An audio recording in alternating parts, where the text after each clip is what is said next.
at first, being a male, I mean, I think this is all men.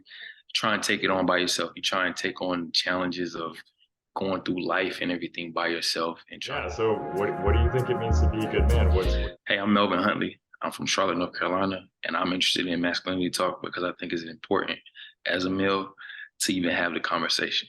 A lot of men won't even open up to have the conversation. I feel like as being a man and masculinity, a part of it is being vulnerable. Vulnerability is very important because you don't understand who you are until you be self-aware and kind of understand who you are as a person, and that comes with being vulnerable and kind of looking Mhm. at yourself, in the light of, hey, I'm not right in this area, I'm not right in that area, so I have to better myself to become that person that I actually ultimately want to be. So that's one reason why I'm interested in Cool. talking. Yeah. No, I think vulnerability is such an important theme, especially for like how much strength it takes. Like it's definitely harder to be vulnerable than Yes. not vulnerable, and a lot of guys have that backwards. So I think that's an awesome point. Um, I'm curious, like, so as you've developed your own understanding of masculinity, like, where were the sources where you learned like what your definition of masculinity is? I'd say right after college. I graduated college last year. Congrats. I had, thank you so much. I actually had a kind of a situation. Don't mind sharing it, but I'm a college athlete. I played basketball at Winston State University. My last year, I had a heart condition called myocarditis, kind of developed from COVID, but it kind of taught me a lot as far as when I did play, you kind of build up a kind of a ego about yourself. You kind of build up something about yourself as a man. You carry that around, and that becomes who you are. Especially playing sports, that becomes you. That becomes the person that you are. So not playing, it kind of taught me that know you are more than just sports. You're more than that ego that you built. So that kind of resonated with me and let me be vulnerable because I was walking around with different, doubts, different things going on in my mind because I wasn't playing sports, but sports wasn't my everything. It shouldn't have been my everything. I'm more than just the sport that I play. So giving myself that knowledge that, I'm more than sports and then tapping into, what makes me the person I am, I had to be vulnerable for that. I had to step into a place that I was uncomfortable with, making sure that outside of sports. And like when I graduated, there's no more basketball. So it's kind of like, who are you? So now I'm searching for who I am and what makes me who I am. So I had to kind of search deep into who I was and just figure out things that I like, things that I'm comfortable with doing, other things outside of that, different, because you're always going to have problems in life, but finding those coping mechanisms, things that help you outside that may not involve sports, that may be something different in your life. So that right there. Well, yeah, I mean, thank you for sharing that. And I think a lot of times a challenging obstacle does force some reflection Yes. on like looking inwards, and that kind of reflection is so important. And I think you brought up another thing is that a lot of guys' value is tied to like the output and the Yes. performance, and some things in life will pop up that will harm performance. And if you tie all of your value to something like that, then it's constantly up and down Yes. based on the performance. So it's really cool that, I mean, you found this kind of resolve and silver lining in a challenging scenario. I actually have a heart condition too, so I take anti-arrhythmia meds, and it's more like chronic than like super severe. Yes. But I had not to the same extent, but like it was for me at least, it was like a kind of breaking the kind of invincibility of Right. like being a young guy. It's like, okay, no, like I have to be careful with Life, this. This life is real. Yeah. Like, life is real. Yeah, and not forever either. It's kind of like a the first time I ever thought about like my health being at risk. yeah. So that was a big reflection moment for me as well. What were your sources of support during that? Did you have to do it all by yourself, or was there somewhere or someone that helped you in that process?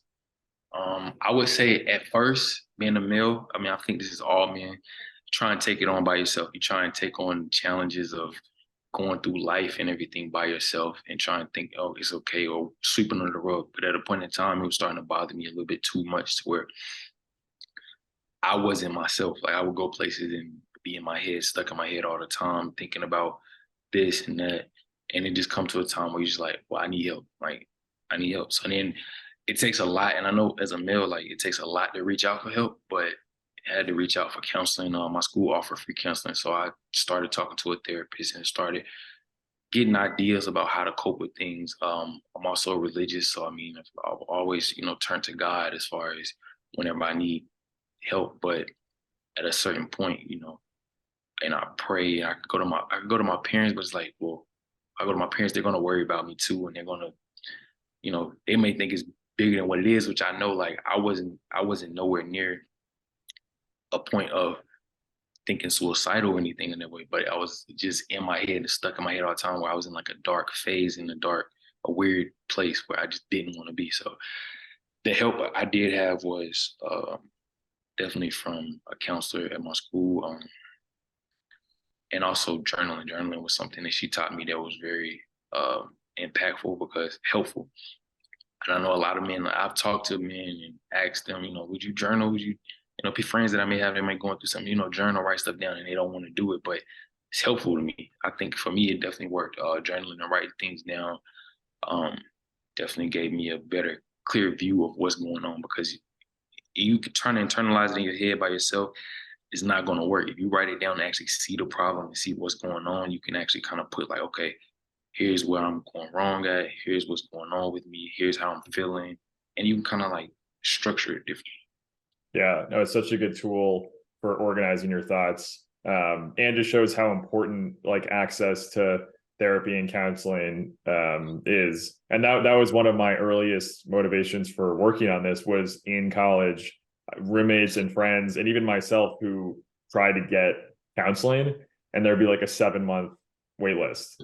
And then I started looking online and just wasn't finding like real conversations that I thought were useful. And so that was part of the whole start of Under the Hood Talk. So I can definitely relate, and so glad that you were able to get access, because it is so helpful to have kind of like a neutral third party to talk to. Because like you said, sometimes going to like family or friends, there's too many layers where it might not be received like the way that would be super helpful for you. And so it's so important to have like a neutral third party whose only job is to like listen and offer advice pretty kind of objectively. And I also think it's important. It's just, I mean, I think it's really important for, I think the connection between sports and mental health is one that's like developing.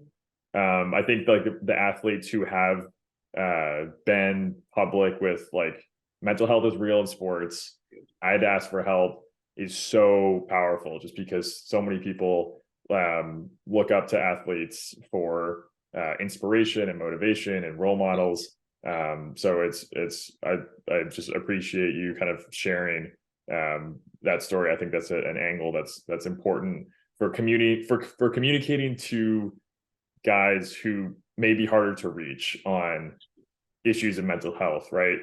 And that's a big goal, is like we want to increase access. And I think if you can kind of I think sports is a good way to reach guys who may be otherwise hard to reach, where if you kind of start with like therapy and journaling, you might get like a reaction like, oh no, that's too much. But seeing someone you respect, or in the community that is like in a leadership position, like basketball team, or is such an awesome way to reach people, for sure.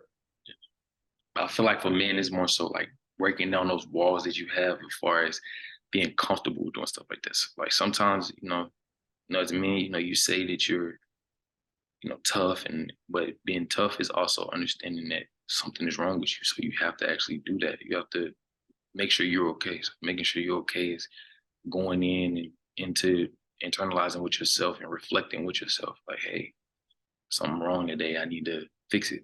Like, there's nothing wrong with that though. It's okay for you to have to be able to fix yourself. So. Yeah, and I think it's like a skill too, right? So it's like you said, your initial reaction was, all right, how can I just take this on by myself? And I think that's a lot of guys' initial reaction. And then there's kind of a period where it might get worse until you're kind of forced to like, all right, I gotta get help. I think, but there's a process where like maybe the next challenge, you have those tools earlier and you Yeah, turn and use those tools and resources earlier, and you don't have to wait till it gets bad. And so I think it's kind of like a lifelong skill for guys to not just kind of like close up in a shell and just be like, I'm going to take it on by myself for whatever comes my way, you know? So I think that's an important one. that would be my message to any athlete, though. Definitely out here that looking for a way of help, because I know it's plenty of athletes that's going through mentally, like going through things like not even injury, like an athlete that's working their butt off every single day in practice and things not going the way that they may have thought that it would have went. Like mentally, that plays tricks on your mind, or an athlete that hardest one would be for me, an athlete that comes from high school into college and was the man in high school and did everything and had everything in high school, and then get to college and everybody's just like you, and now you're at the end of the bench because everybody's the same. So now you have to work a little extra harder, and that plays with your mental, because it's like, well, I thought it was going to go this way, but life doesn't really work that way. And that's one thing that we do all have to learn as young men growing into, who we are in our adult phase. Is life is not going to go directly the way you have it planned. Sometimes you're going to have to take detours, but you have to keep pushing and keep working. That's the main thing that I a message I would have to like any athlete or any male in general. Like that's how life works. But once you understand how life works, that's when you start to begin to, it becomes easier for you. It becomes a process, and you think of it as being easier. Yeah, and it kind of like beats the victim mentality where it's like, it's only hard for me. Yeah, yeah, And so I think it's helpful for that. And yeah, for sure for athletes, like at the top of their game going into an even like more competitive environment, um, some additional challenges with like reframing how they think about themselves. I'm curious, like in your own like work, in your reflections, you mentioned trying to kind of build on yourself in ways that were broader than being an athlete on a basketball team. I'm curious what that process has been like, or maybe new things you've started in that process that have been helpful. building leadership. I feel like majority of my life, like even with playing sports, just being self-reflective and just understanding who you were before and who you actually want to be. Like me personally, I'm starting my own business. It's called Blue Magic Fitness. It's a personal training business.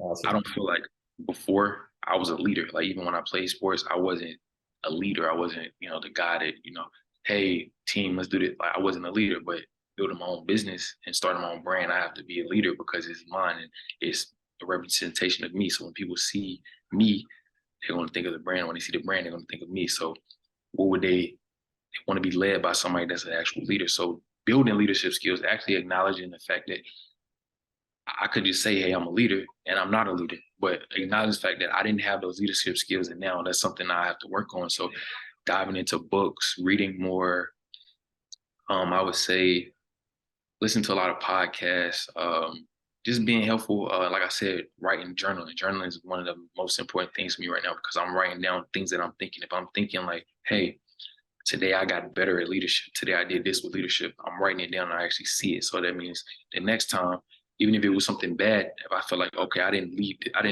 handle the situation the way it was supposed to be handled, I think it should be handled. Next time I know I should handle it a little better. So just internalizing with myself, like, hey, I didn't get it done this time, do it better next time, or I did it good this time, improve on it, improve on what I did better so I can become a better leader. Yeah, I mean, and it's I'm so excited to like share that, because there's something just so contagious about seeing someone else like focused on self-improvement. Yeah. Like now I'm thinking about like what I can do today that I can like write, because I got my like whiteboard behind. I like write down like my own progress stuff. And so I think there's something really motivating seeing someone else working on self-improvement.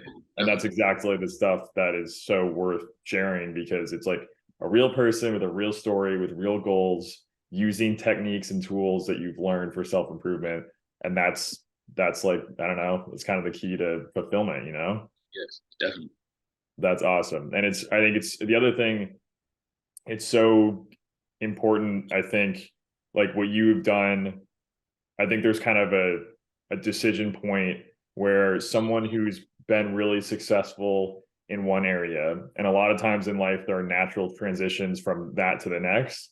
And there are the people who just hold on as tight as they can to the past and they don't move on going forwards. And you did the reflection and it was like, all right, like leadership, self-improvement, and a new business. And that's like such a healthy way to look at it, and such a cool lesson to share of like being able to adapt through those life transitions. Yes, definitely. So I think that's an awesome like share point. Because and I think it can be hard. I mean, I wonder, I guess it's a question to you, like how do you feel like with that relation to yourself, whether it's now or like your prior self, like your relationship with like the basketball athlete Melvin, like how are you, is it like a old self you're leaving behind, or are you bringing elements with you? Like how are you thinking about that? So I actually thought about that earlier today. It's crazy, but Oh, cool. I right now I can see the transition, like being myself. I can absolutely definitely see the transition of who I was and who I am or who I'm becoming. So right now I feel myself being in this phase of where I'm in a gray area right now, where I'm becoming who I actually want to be and leaving back who I was. Now, some traits I will say I'm bringing into this new phase, but that it weighs on my conscience a little bit now, because it's like, do I actually want to bring those traits into this new phase? Certain traits that I'm not proud of, but certain traits that's like, as a man, you do have temptations. You do have like the ways that things that you like and you want to hold on to. But are those things healthy, or are those things going to help you in this next phase? So just reflecting on that right now, that's my main goal right now, is reflecting on the bad traits that I'm bringing into it, or maybe even traits that I think are good, like bringing those into it, just making sure that who I am becoming, like, will this be a better version? So, like I said, you have to reflect daily. I reflect daily. Um, reading books, that's really helpful, because it talking about motivation. I feel like, in another point I had was being an athlete, and now the motivation level I had as an athlete. As an athlete, I feel like I always was doing just enough to get by, did just enough to stay afloat, and I didn't want to give that extra push. And now, at a point in life, I feel like after that incident that I had with the heart thing, I'm trying to give it more, trying to give it my all, trying to give whatever I do my all, because I know how it felt then. Like, I know I could have been way better than what I was when I was an athlete. So now it's like, whatever I'm doing now, I need to give them all, because I can do a little better. I can do a little more. And you see where it got me when I was an athlete, like, kind of a little regretful. It's like, well, I could have been this and I could have been that. But it's like, I don't want to be 30, 40 years from now saying like, oh, I wish I had did this. I wish I did that. Yeah. No, just do it. And Yeah, so just do it now. for sure. It's better late than never, right? So like if you're adopting this mentality now, and it's going to be so fruitful in the future. So that's awesome. So I want to leave. I want to get to like as we near like our half hour, just like open it up for like what you're working on. I know you mentioned your music, so I'd love to hear a bit more about that. And then yeah, and anything else you want to share with anyone who's listening. Um, Habits. I'm gonna start off with habits. Building great habits. That's one of the best things that you can do as a male. Whether that's waking up in the morning saying, you are who you are, like talking to yourself in the mirror, like we talked about, reflecting the whole time, reflecting yourself, building a great habit, building habits every single day that will build up. Because once you start a habit, it becomes something. Like, I feel like the gym would be, like I said, I'm starting my own business, so it's a personal training business. It's online fitness coaching. So anybody watching this, you definitely can get in with me. It's called Blue Magic Fitness, bluemagicfitness.com, and Instagram. It's called Blue Magic Fitness. Um, gym is very important as far as mental health or anything that you want to do, because it teaches you habits. Because now I'm in the gym every day, and sometimes I have to tell myself not to go to the gym because I have to give my body rest. But when you build those habits, it's like it's something that's embedded into you. So if you want positive things, you have to embed that positive habit into yourself.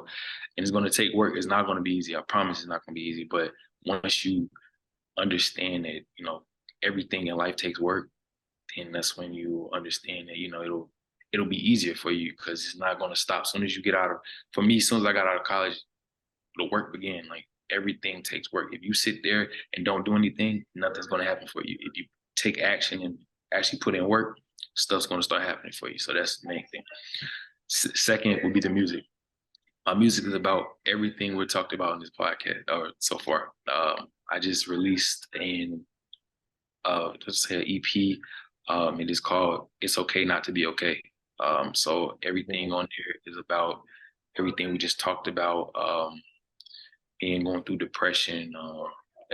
That's one thing. Like I said, I was in a depressed state when I had that heart injury, and just reflecting. Like I said, me reflecting in my journal, and that's all I did. Reflected, and when I reflected, I just started, and I got in a phase where I was like, okay, well, let me just add a little tune to it or something like that, and it became something I just fell in love with at the time, and then now that's what I just make the music about it. So one of the songs on there is called Self-Reflection. I really enjoy that song because it talks about me reflecting on where I was or where I am and where I'm actually trying to be. And that song is something that really, really, really stuck with me. And I like that one a lot. Another song in there, It's Okay Not to Be Okay. Yeah, they all songs that, reflect to what we talked about in this space right now. And next, I'll be working on something called Highly Motivated. Highly Motivated is basically what it's saying: highly motivated, being motivated in everything that you're doing in life, taking the next steps to doing and being what you want to actually become. So that's where I am with the music. So many awesome things, and thank you for sharing your work, your music, business, your background. It was so awesome to meet you, Melvin, and I would love to keep in touch and keep pace with your work. Where I have no plans on stopping, and so there's lots of things to share. And if you think of anything else in the meantime, you have my email. Like if another idea pops up that you want to share, send it over. I'd love to take a look. But I'm excited to rewatch and share a lot of the things we talked about today. I think it's awesome for the community to get your perspective. So I just really appreciate you sharing. Got you. I appreciate you guys and appreciate you for this channel, because it's going to help a lot of people. So I definitely appreciate you. So what do you think it means to be a good man?